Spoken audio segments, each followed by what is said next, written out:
Hello, everyone. Yes, it's me, Gary, here at Panto Archive, and I'm very excited to bring you another cuppa chat today. And with it, it means I've got another special guest. So, special guest, introduce yourself. Hello, my loves. It's me, Tyler. I'm a pantomime and actor, and I cannot wait. Thank you so much for having me. Oh, Tyler, it's so nice to have you here. Welcome to Cuppa Chat. Yeah, lovely. It's lovely to be here. Thank you very much for inviting me. Now, before we go any further, we must make sure we talk about drinks to start with. I've gone a little bit retro for your cuppa chat today. I've gone with the Jewel of Alton Towers mug. Um, Very nice. yeah, Very, I've very I've nice. decided to go there. Water as always. I just have water normally. But what's your go-to drink, Tyler? Today, as it is cup of chat, I brought me a cup of I do. I love a cup of tea. You see, so I've got me a cup of tea. I've got my creative fuel mug there that I Oh, have every day as I'm writing and all that kind of stuff. And I've got my classic. It's got to be a Yorkshire tea bag, two sweet X, and dash of milk. yeah, Absolutely. perfect. I love a good cup of tea, but I don't have it very often. I always just end up on the squash, or I like a Yeah. cheeky glass of milk. You know what? I like a glass of milk as well. And people always think I'm strange for it, but I can drink it and drink it and drink it. I love it. Oh I yeah, love it. we'll stay together. We'll go out drinking in the night and just have a glass of Absolutely. milk. Oh, Tyler, welcome to Cuppa Chat. Now, for anyone who doesn't know you, where have you been to start with? But tell us a little bit about your panto work that you get on with. Yeah, absolutely. I've been a big lover and performer in Panto for many, many years. And it's been a massive, massive part of my life, ever since a kid, like a lot of people, it was one of the first experiences of theatre I had, and it made me fall in love with the industry and with Panto itself. I've been lucky enough to be a dame now for it'll be 10 years next year that I've been daming, I think. Great. So that's exciting, exciting times. And I've been a resident dame. I'm moving on a little bit this year, and I've got all sorts going on. I've massive panto stuff within the holiday park regime as well, which is a slightly different take to a lot of people and what they get to do. So that's always great fun.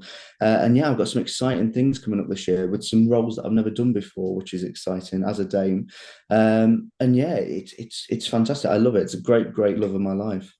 Yeah, and panto is, this series especially, we're talking about what happens outside of panto from the Christmas period, because everyone kind of knows that we're all busy over Christmas and we wouldn't change it, but it's nice to have other times of the year to celebrate and perform panto. I'm glad you brought up your holiday park work as such. I'd like to hear a little bit more about that, really, because it's not necessarily the thing that people would go, yes, we'll go to Butlins or we'll go to Hunstanton, wherever, and we're going to go and watch a pantomime. Are you already on a bit of a back burner to that, or did everyone just join in straight away?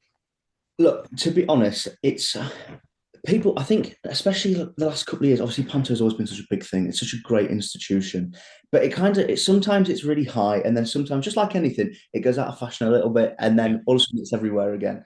And we're in that point at the minute where anybody who knows anybody, Panto is huge at the moment, and yeah, it's getting bigger and bigger and bigger, which is so beautiful and lovely to see for people like us who adore it, and it's always such a big part of our lives.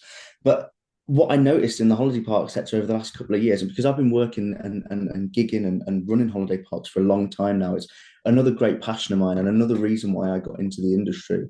And I'm lucky enough now to be the head of entertainment for a big company, and I write the content and I put it out there for them, and I do loads of stuff like that. But Panto in particular, it goes down so well, and it's another thing, that classic quote of Panto's for life, not just for Christmas, mm, and it goes on everywhere. And the last couple of years, I've really rolled it onto so many places, and I've been a part of it. And honestly, it doesn't matter what time of year it is, whether it's Easter, which we know works, yeah. but whether it's summer, October, it just happens and works so well. And people love it. Last year in particular, I saw a massive influx of audiences coming to see Panto last year. And I wrote an original show last year called The Pirates, the Pantomonium.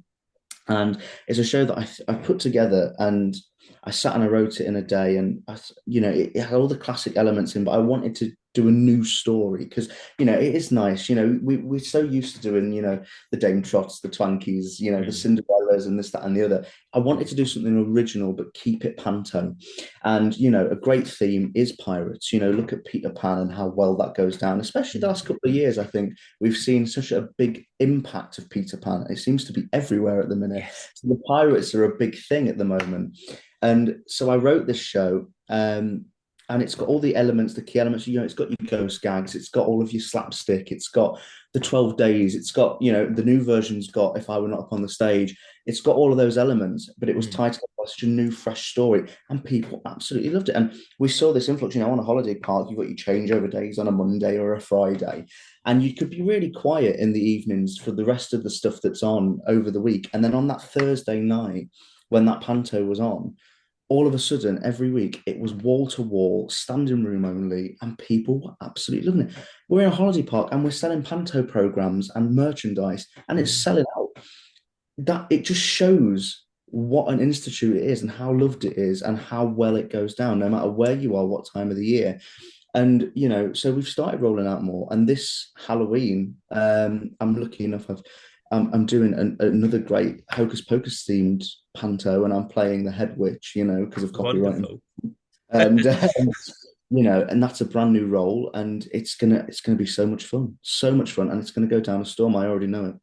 I think that's absolutely fantastic that you're using this thing that we love in this country, this art form, but still bringing something new to it and something exciting, new stories. As you say, every kid loves pirates, every kid loves Halloween, if that's what they're going for, Halloween parties and one. And we're still able to use these things that everyone loves and is kind of familiar with, but actually we can put a little twist on it and bring audiences together to see something new, and new audiences even that maybe will, oh, I don't want to go and see Cinderella, but they might go and see Pirates, for example. Exactly. Yeah, I think it's so nice and fresh. And when when you look at some of the Easter tours that go around or some of the summer tours that go around, we are getting those new titles, and it's lovely to see at Christmas as well. Producers bringing, I think sometimes we sit and we say, it's brand new titles, but if we date back, the Mm, Pinocchio, Little Mermaids, the Rapunzels, they were there back in the yeah. Goldilocks. Goldilocks has been huge the last few years, especially since Crossroads brought it back and did it, Mm, at the Palladium, and then influxed it into Birmingham and all that kind of stuff. We're seeing those titles come up through now, and it's nice to have those things because for quite a while, Panto's never stale because it's always re-updated, it's always rewritten. We were just getting across the board Snow White, Cinderella, Aladdin, Jack and the Beanstalk, and yeah. that was kind of the vast majority of it all Mm, for a little while. So it's nice to see that reimbursement of all those new titles. So why not add even more to it and start building? Yes, Panto is originally and dates back to fairy tales and all that kind of stuff, but fairy tales were created at some point, so why can't we create more? That's what I say. yeah. Creation is the key point to keeping it fresh and to getting those audiences back in. Yeah, definitely. I totally agree with that. Good thinking. And is there anything that, again, maybe if someone doesn't, because we get a lot of people that don't work in the industry watch as well. Is there anything that's harder with making a pantomime in a holiday park than it being in a 500 seater theatre, for example? Absolutely.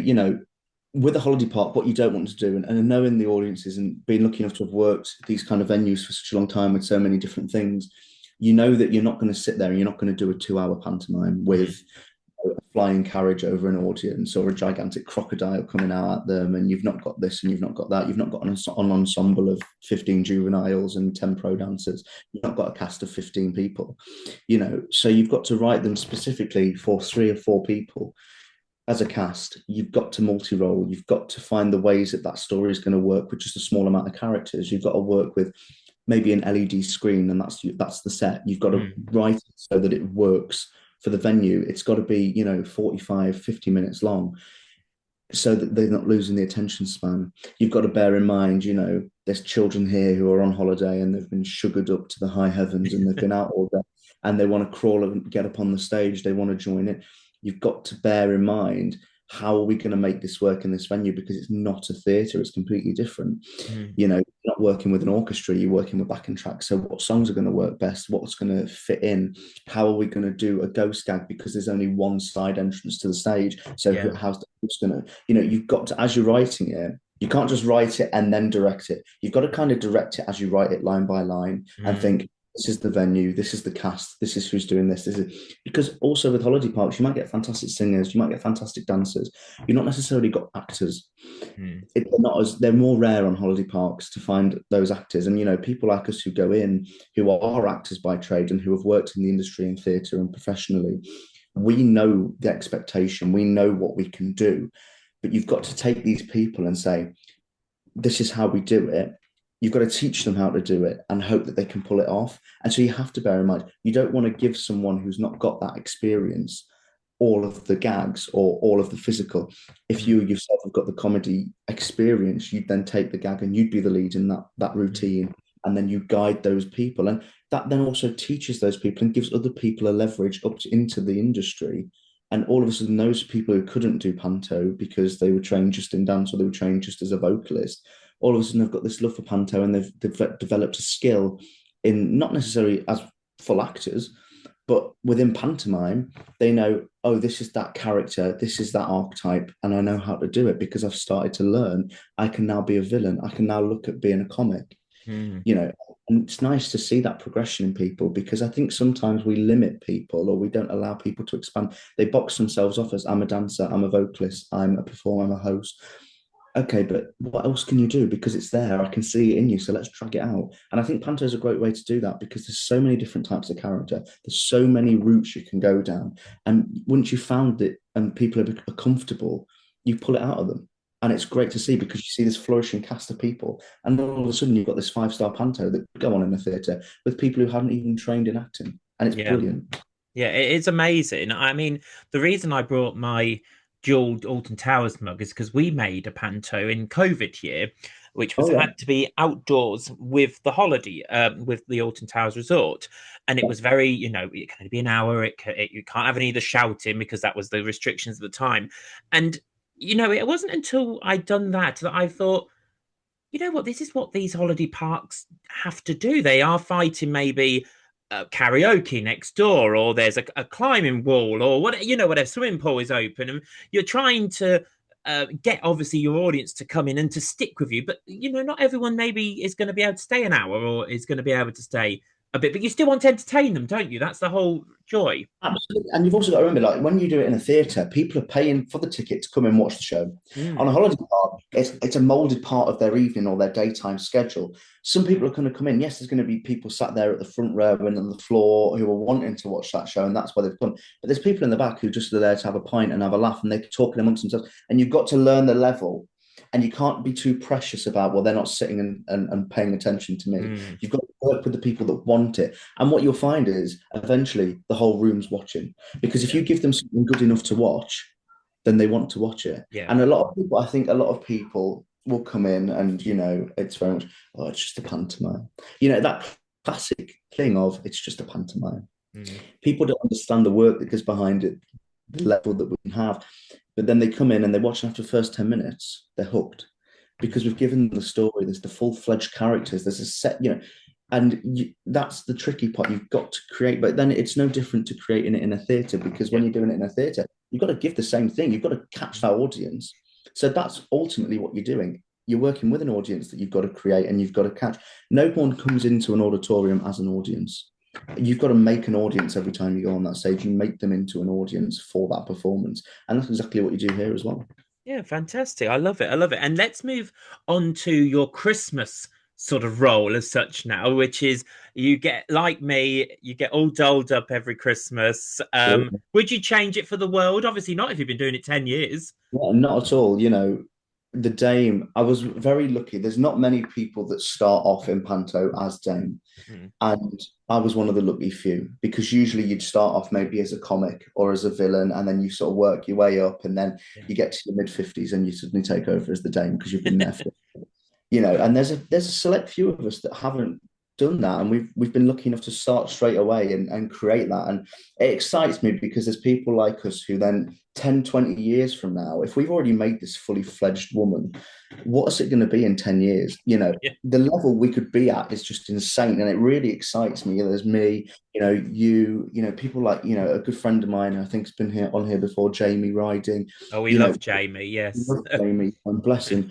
the last couple of years he's costumed me. I know Jamie so well, and we work together, and we're looking at potential ways to work together next year in Panto on holiday parks, if we can make it work. But we've all started out and managed to do Dame really quickly, Mm, which is a real privilege because it's a massive responsibility, huge responsibility to be the mm, Dame. The Dame, the comic, and the villain. Everyone's important in a pantomime, but the Dame, the comic, and the villain are the glue, and we know that. We keep the comedy going. We keep those characters engaged. We keep the audience engaged. And let's be real. Whenever I went to a panto as a young person or as a child, or even with family now, I'm going to see the Dame. I'm going to see the comic. We know the princess and the prince are going to get married, but what's the Dame and the comic going to throw at us? What are they going to say? What are they going to do? What routines are they going to use? And so it's a huge responsibility, and I wouldn't change it for the world because it's the best job in the world, in my opinion. yeah. And it's that license to do what we want, have fun. Yes, Mm, we sit in a room with a director and we pretend that we're going to act the script out every time, but we all know we're not going to. If someone throws it off, we're going to say something that we want to say and make people laugh because that's why we do it. yeah. And it's just the most amazing, and it's so rewarding as well, I think, to go out as a Dame and you're getting an applause on your entrance. You're not Mm. even have to say anything. You go out in that first frock, you choose the right frock and the right wig and the right pair of shoes. Then on that first entrance, they're already stood up clapping because you've not even opened your mouth, but because of how you look and the facial expression, and they know they know what you're going to do. They want you. They really want you, and they're happy you're there, and it makes you feel instantly like, okay, I've got them. And then you just that opening spot, you get that right, the like putty in your hand, and it's just amazing. You've got me thinking, me, you, and Jamie, let's do something.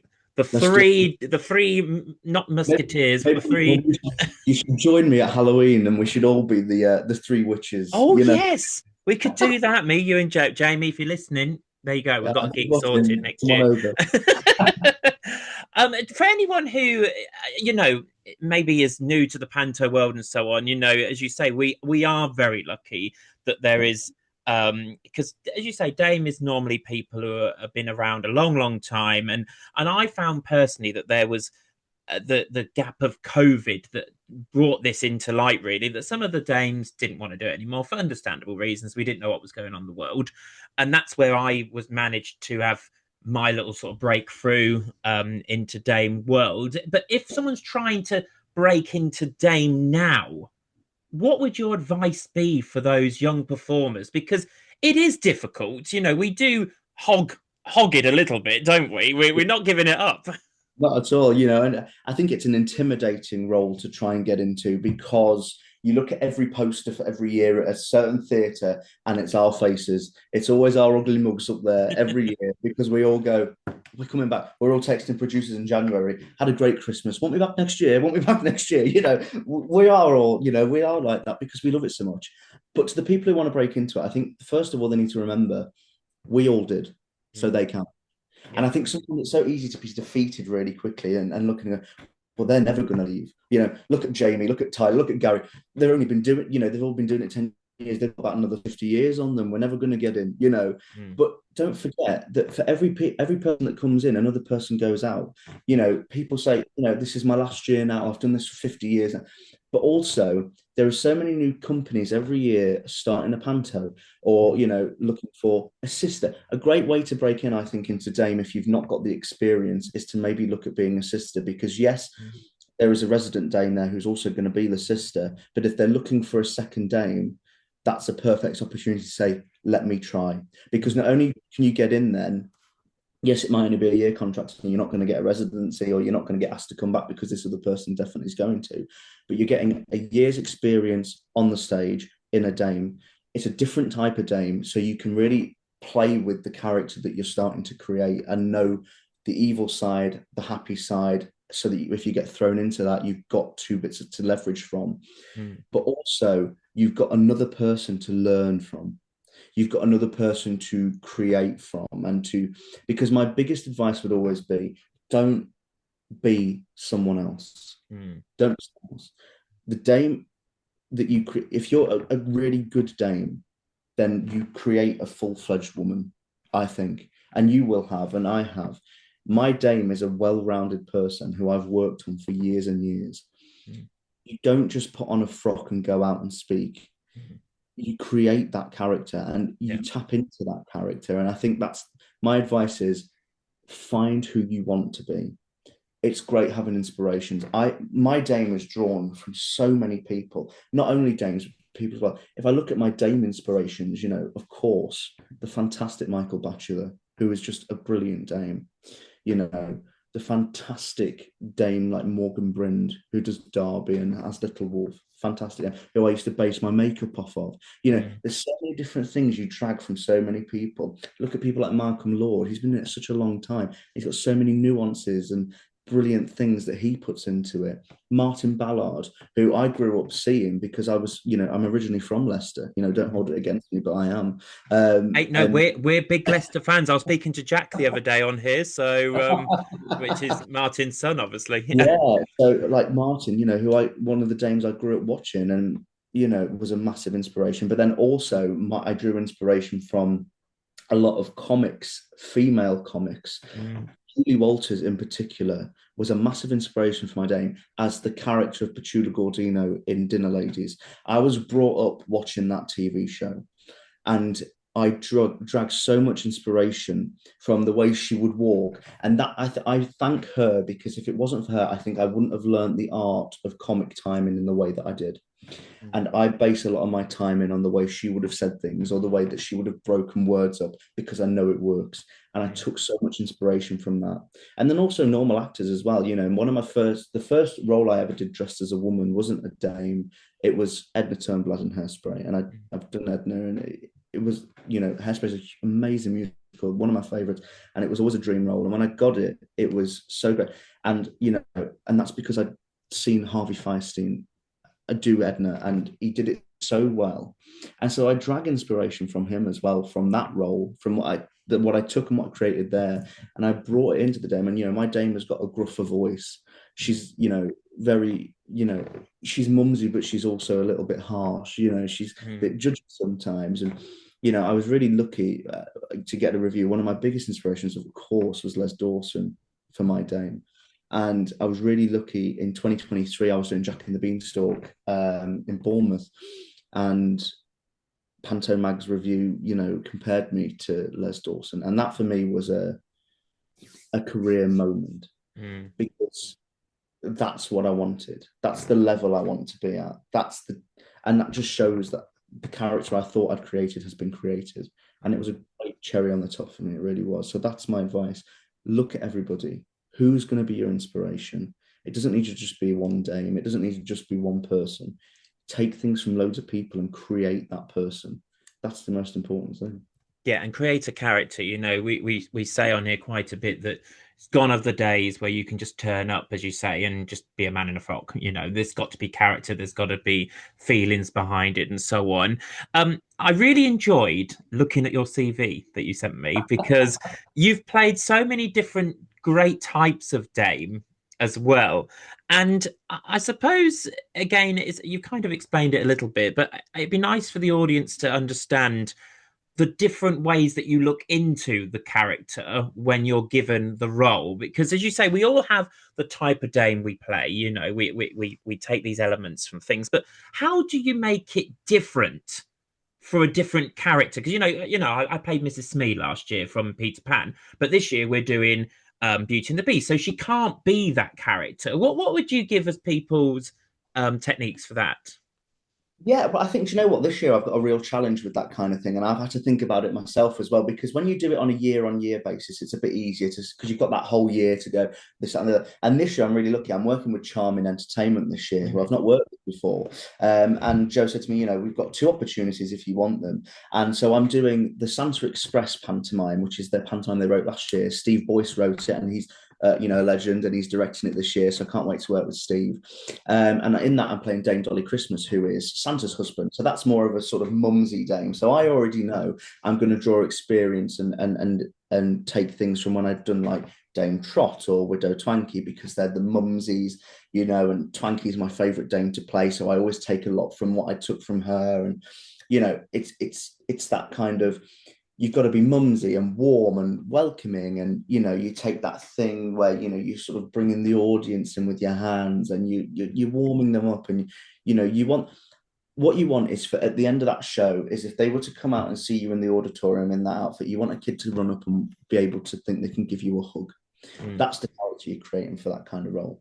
But then in parallel to that, I'm then doing Rapunzel in December with Charming as well. And for the first time ever, I've never done Rapunzel Mm. ever, and two, I'm playing the Queen, and I've never played the Queen. Mm. And so it's going to be more of a regal role. And it's not a mumsy dame, it's going to be a regal role. So from that, I would draw inspiration from when I create the character of a baroness. Mm. So when I do Cinderella Baroness, which I'm doing next summer as well, um, you then it's the only time my voice will change.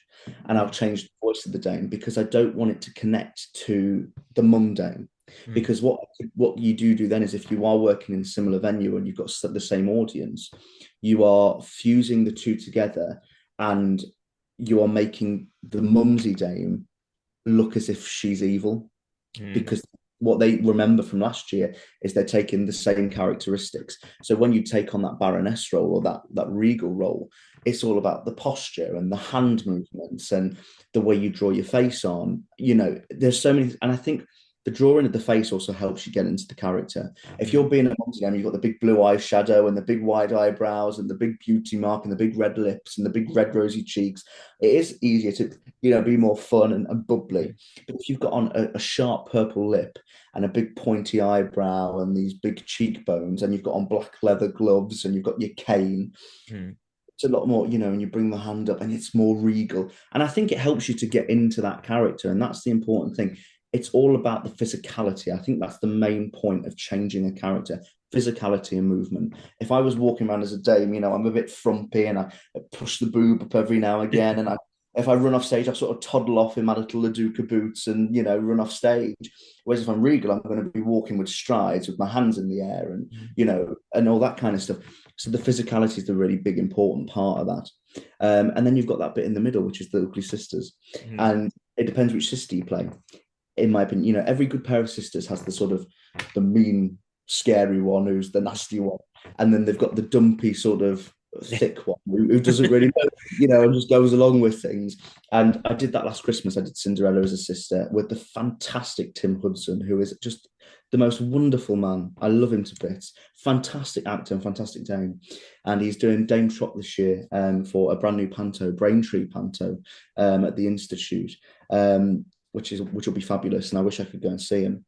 But he was the sort of, the Doolally one, and I was the more regal one. And I had to take the walk and the physicality from the Baroness type figure, but Mm. then the sort of the voice and the sort of still fun side of the mum, because the sisters are comedy. Yeah. That they do bring the comedy. They're not just the evil. They're not just the green smoke and the duh. Mm. You've got to bring the comedy. You've got those scenes between, you've got the ghost gag scenes where the sisters are usually, it's their bedroom or whatever. And, we were called Alexa and Siri. So we had that scene where we're talking to the devices, but they think they're talking to each other and they're shouting at each other. And Oh, brilliant. Siri's playing music because I'm shouting, Siri. And, so you've got to take the both of those and then fuse them together. But you have got those three characters, and it's all based on the physicality and the drawing of the face and the voice, in my opinion. Yeah, I totally agree. And as you say, sisters are such wonderful characters because you do get to have a bit of a mixture Absolutely. of it. And, there's some more now villains, as you say, like your Baroness coming in for Dame work Yeah, and and so I on. think really nice also is that a lot of the villains now we're getting dames as mums dames, but we're also getting getting onto the drag scene now. And we're Yeah. getting people like Davina De Campo who are coming in and playing those villainess roles. Myra Dubois playing those villainesses, but we've also still got a dame. And I think what that does is really illustrates to an audience and to society that they're two very different roles, which I Mm. think is very important forward for the dame role, for us to say, no, look, this is different. Yeah. This isn't a mockery. This is a fully fledged character that's been going for years. We still respect the art of drag, and we still respect people who work in that sector, and they're Mm. still much a part of what we do, but they are two different roles. And we can show that by having that side by side comparison, which I think is really, really good. And I'm glad producers are starting to do. Yeah, I totally agree with that. Believe it or not, we've nearly come to the end of our cuppa chat already, which is Oh, crazy, crazy. well, But before we've still got a couple of more things just to go through. Before we get to that point, though, we're doing a new little feature this year on Cuppa Chat, which is called This or That. So we're going to give you 10 this or that, and we want you to answer which one is your favorite, really. So we're going to start off with number one, which is ice cream in the interval at a panto or sweeties. ice cream, it doesn't rustle. I love that. I love that. Would you buy a flashing light or a program? Program. I like to see where everyone's trained. Yeah, I agree. You like to be nosy, like me. Absolutely.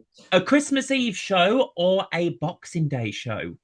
Christmas Eve, I think it's the most magical show of all. The last show on Christmas Eve, because at the end of the show, when you're doing the walk down and you say to the kids, "Tonight's the night, he's on his way," and oh, that was my childhood. Panto on Christmas Eve, absolutely every time. Yeah, I agree. It is really magical that night. And if you've never been to a Absolutely. Christmas Eve panto, get to one because they are brilliant.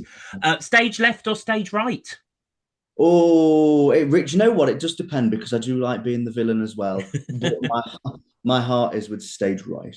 Unless you're at your holiday park and you've only got one That's choice what Holly's anyway. Bark only got one. Yeah, exactly. In which case, everyone's on the same one. Here's a tough one for you: goodie or baddie? Oh, do you know what? At heart, Twanky's the favourite of everything, so it's got to be Goody. Yeah, fair enough. Act one or act two? Depends how much of the script I'm in. I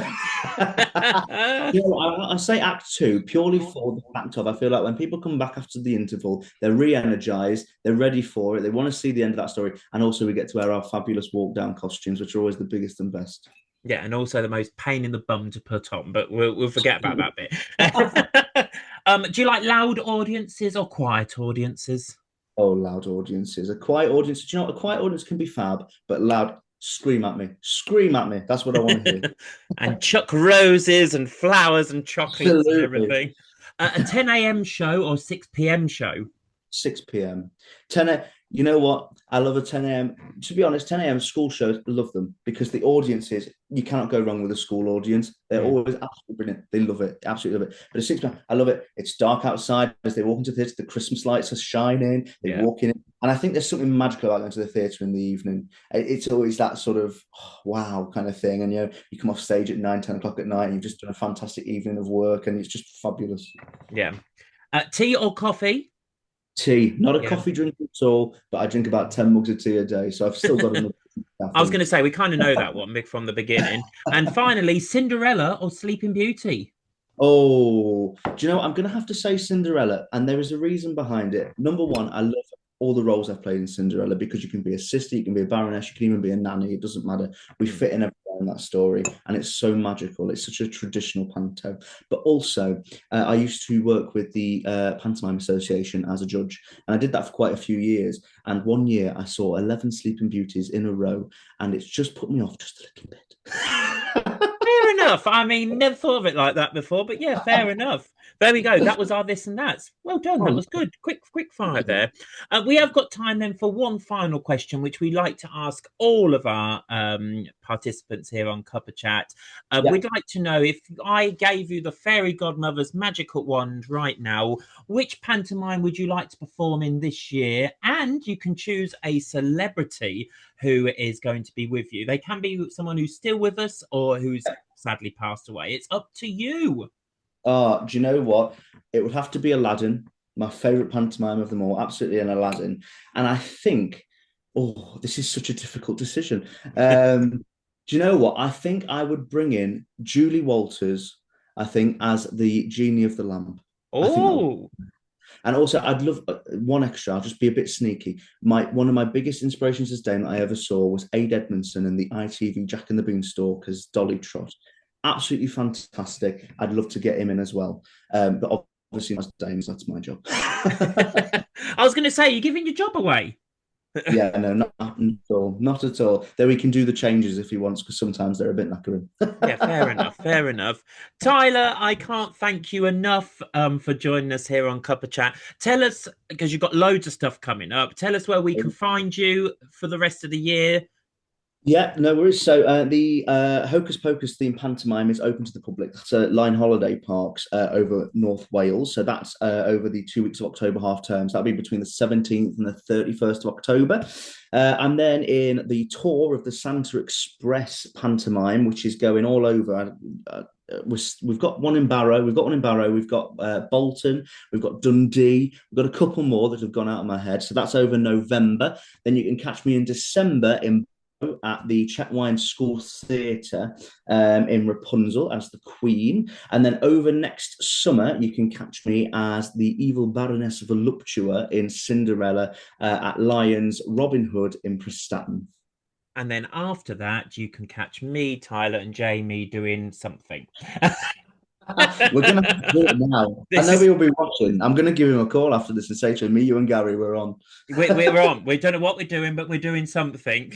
Doing something we're we'll all link wearing all dress. you. We'll link all your socials onto the on the video as well, so Yeah, people I've can got. follow Don't you. don't judge me for the Dame Instagram. It's pretty new. I've not got many followers yet. So if you want to follow me, please do. It's a pretty new account, TJM Dame. There you go. They'll be on there. They'll be on there. Tyler, thank you so much for joining us. Thank you very much for having me. It's been fantastic. And I've got one more thing actually to tell you as well, that we're going to add you into our Dame Hall of Fame as well. So you'll be on the new page as well when we update it this That season. means an awful lot. Thank you so much. That's all right. And it's a little thank you from us to you. So thank you, Tyler, once again. And hopefully you've enjoyed yourself here on Cuppa Chat. Don't forget to have a look on our Panto archive website and have a look at that Dame page because Tyler's on there now. We'll see you soon, everyone. Ta-da, ducks.